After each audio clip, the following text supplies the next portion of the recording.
Hey, welcome back to the channel. Today, I'm going to do a quick 400-hour review on my John Deere 2038R.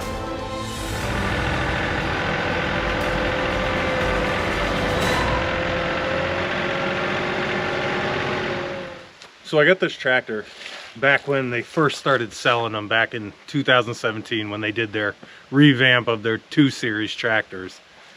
As far as things I've done with this tractor in the last 6 years since I've owned it, you know, I do things. I use a wood chipper a lot. I pull a lot of logs with it with a logging winch.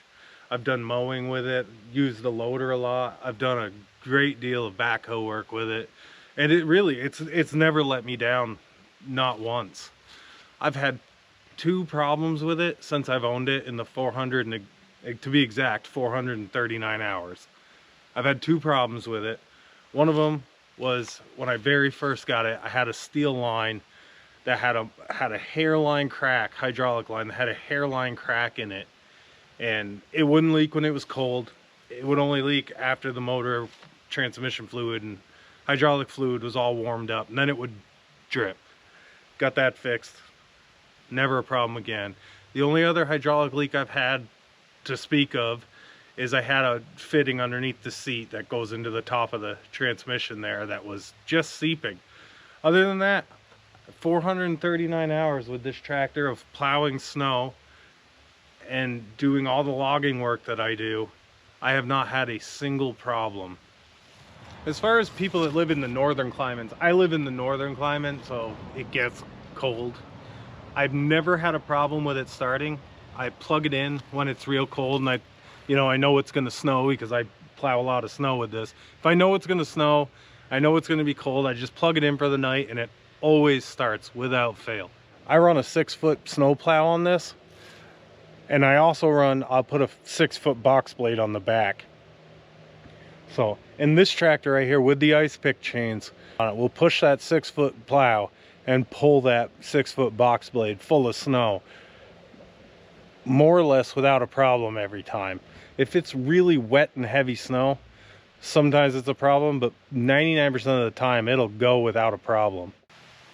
As far as things I think you might want if you were to purchase this tractor, I mean, depending on what you're doing, I think as far as extras go, when you buy it, that backhoe, the 270B, it works really well. I think it's a little underpowered for the machine. Doesn't move it around the way it should. If you run bigger equipment, you'll understand if you run one of these. It's just a little underpowered. And I would say the other thing that I think is a must at this point, which I went without for years, I don't know why, but I finally ended up getting them this year, and I should have done it years ago, is a good set of pallet forks. Absolute must. It turns your tractor into a whole other piece of equipment. You can do so much more with it. Those are really the couple things that I think if you were going to purchase this tractor. And I'm not necessarily saying that the backhoe is a thing that everyone needs, because probably 90% of people don't need a backhoe with their tractor or want a backhoe, but they do come in awful handy. If I had to pick out one negative that stands out the most out of anything on this tractor, it's the ground clearance, especially when you have a backhoe hookup. When you get a backhoe hookup, the ground clearance it's pretty minimal. I think it's 6 inches.